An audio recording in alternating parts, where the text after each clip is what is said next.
তাদের নিজেদের যেই পরিশ্রম সেটার মাধ্যমে তারেক রহমান সাহেবের হাত আরো শক্তিশালী হবে। এখানে যারা যারা আমার পিছনে দাঁড়িয়ে আছে সবগুলোকেই আপনারা চিনেন। নাম তো অনেকগুলি আছে, কারোর নাম ধরে বলবো না, তবে সকলে কিন্তু একটাই পরিচয়, সকলেই বাংলাদেশ জাতীয়তাবাদী দলের সদস্য এবং তারা সকলেই সালাউদ্দিন কাদের চৌধুরীর পরিবারের সদস্য। এখানে আমি যখন আসি, আপনারা জানেন যে প্রতিটা ইউনিয়নে আমরা একটা একটা করে প্রোগ্রাম করছি। উদ্দেশ্য কিন্তু আমাদের আধা রাজনৈতিক আর আধা ব্যক্তিগত। রাজনীতির লাইন কোনটা ওটা আপনারা সকলেই জানেন। আমরা এখন নির্বাচনমুখী, আমরা দলকে শক্তিশালী করা, ভোট চাওয়া, অন্যান্য কাজের জন্য আপনাদের সামনে এসেছি। তবে আজকে আপনাদের সামনে আমার ব্যক্তিগত কারণটা বলতে চাই।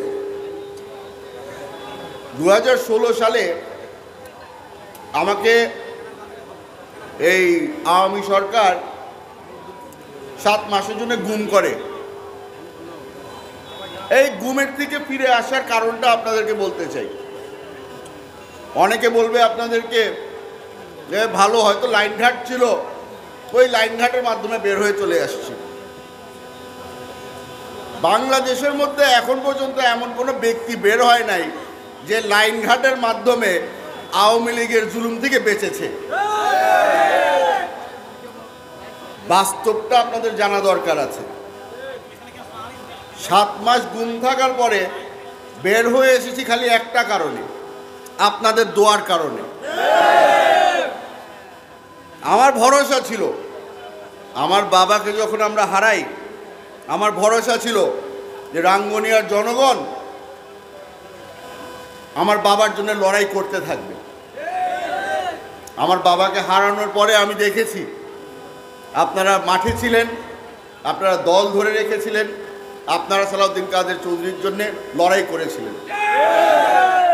আমি গুম হয়ে যাওয়ার পরে আমি ছবি দেখলাম ফিরে এসে, প্রতিটা সপ্তাহে, প্রতিটা মসজিদে, প্রতিটা মাদ্রাসায় আমার জন্য দোয়া চেয়েছেন আপনারা। আমি আপনাদের সকলের কাছে ঋণী।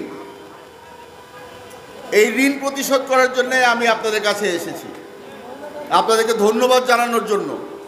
কারণ আমার ভোট লাগবে না, আমার জন্য আপনাদের দোয়াই অনেক। এই দোয়া যেটার কারণে আমি আজকে জীবিত আছি। আমার দলের পক্ষ থেকে আমি আপনাদেরকে একটা জিনিস বলতে চাই। তারেক রহমান সাহেব এই বাংলাদেশের মেরামতের জন্য 31 দফা লিখিতভাবে পাঠিয়েছেন। এই 31 দফা বাস্তবায়ন করার জন্য আমরা যারা মঞ্চে দাঁড়িয়ে আছি একটাও কাজে দিবে না। কাজে লাগাতে হবে আপনাদের, আপনাদের মতামত, আপনাদের পরিশ্রম আর আপনাদের দোয়া। যদি আমাদের সাথে না থাকে তাহলে এই 31 দফার মধ্যে এক দফাও আমরা বাস্তবায়ন করতে পারবো না। আমরা সকলেই বারবার করে বলি যে রাঙ্গুনিয়ার মধ্যে অনেকগুলি গ্রুপিং হয়ে গেছে এই বিএনপির। আমি আপনাদেরকে আজকে সত্যি করে বলে দিতে চাই, রাঙ্গুনিয়ার মধ্যে বিএনপিতে কোনো গ্রুপিং নাই। রাঙ্গুনিয়ার মধ্যে যারা যারা বেগম খালেদা জিয়াকে ভালোবাসে, যারা যারা তারেক রহমান সাহেবকে ভালোবাসে, যারা যারা শহীদ রাষ্ট্রপতি জিয়াউর রহমানকে ভালোবাসে, তারা সকলেই এই একই পরিবারের সদস্য। সবার হয়তো নিজস্ব একটা দলীয় উন্নতি হওয়ার, একটা দলীয় পদ পাওয়ার জন্য একটা পরিশ্রম থাকবেই। তবে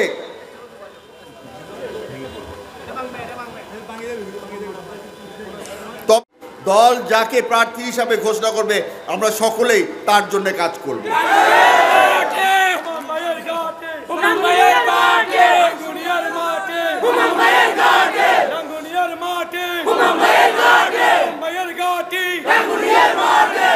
আমাদেরকে বারবার করে বলা হয় রাউজান্না রাঙ্গুনিয়া। আমার বাবা বহু আগে সিদ্ধান্ত নিয়ে ফেলেছিল, রাঙ্গুনিয়া রাঙ্গুনিয়া রাঙ্গুনিয়া।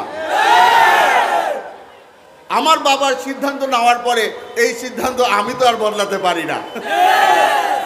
তার সাথে সাথে এখানে আমার মুরব্বীরা আছে, তারা যখন আমাকে বারবার করে বলে যে আমি তাদের সন্তান, আমি তাদেরকে কেমনে করে পিঠ দেখাই, পিঠ আমি দেখানোর মতো মানুষ না। এখানে আমাদের হিন্দু ভাইয়েরা এসেছে, বৌদ্ধ ভাইয়েরা এসেছে, তাদের সকলকেই আমি আদাব জানাতে চাই। আপনাদের সকলকে আমি বলে দিতে চাই, এইখানে আপনারা যারা এসেছেন আপনারা সকলেই আমাদের পরিবারের সদস্য। আপনাদেরকে বারবার করে বলা হয় যে সালাউদ্দিন কাদের চৌধুরীর ছেলে, সে তো মৌলবাদী। সালাউদ্দিন কাদের চৌধুরীর ছেলে খালি তাকবীর দেয়। ভাইয়েরা আমার, আমি তাকবীর কেন দেই এটারও কারণ আপনাদেরকে আজকে বলে দিতে চাই। আমি আপনাদেরকে বলে দিতে চাই, এই তাকবীর আমি সকলের জন্য দেই, প্রমাণ দেওয়ার জন্যে যে সালাউদ্দিন কাদের চৌধুরীর ছেলে ফজলুল কাদের চৌধুরীর নাতির ঈমান শক্ত আছে। এই ঈমান যদি শক্ত না থাকতো,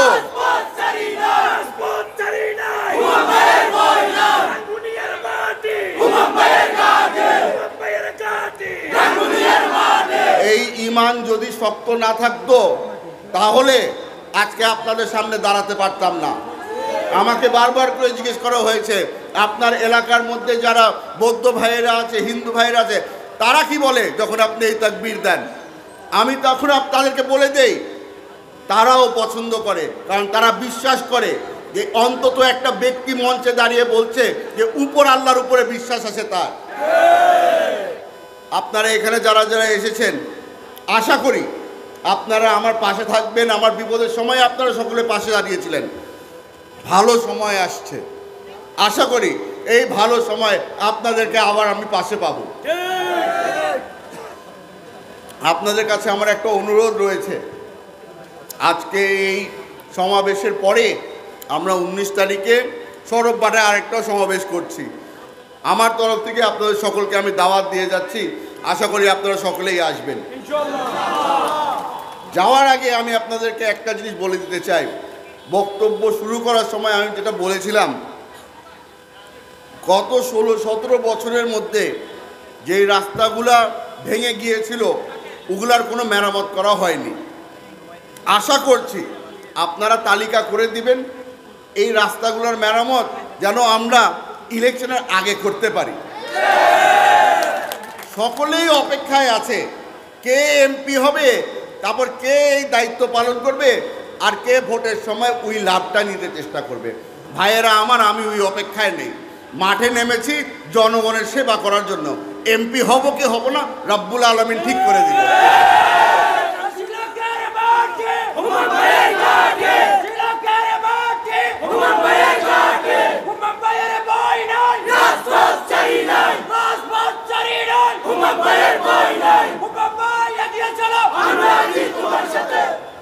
আপনাদের সকলকে আজকে বলে দিতে চাই, আমাদের সমাবেশগুলো এখন একটা ভিন্ন রূপে আমরা নিয়ে এসেছি। প্রোগ্রামগুলি আমরা শর্ট করছি, কারণ একটা আছে, আমরা বারবার করে দেখি আজান দিয়ে দিলে জনগণ সবসময় মসজিদের দিকে চলে যায় আর ফেরত আসে না। ওই জন্য আমরা সিদ্ধান্ত নিয়েছি আজানের আগে আমরা সমাবেশগুলো শেষ করে ফেলতে চাই। ওই জন্য আপনাদের সকলকে আমি ধন্যবাদ দিতে চাই, আপনারা এখানে কষ্ট করে এসেছেন। তবে যাওয়ার আগে ওই যে বলেছিলাম ঈমান শক্ত আছে কি নাই ওটার প্রমাণ দিয়ে যাব, সেই প্রমাণ এখন দিচ্ছি। নারে তাকবীর, নারে তাকবীর, নারে তাকবীর। ইনশাআল্লাহ আপনাদের সকলের সাথে আবার সৌরভবাটায় দেখা হবে। আসসালামু আলাইকুম। বাংলাদেশ জিন্দাবাদ।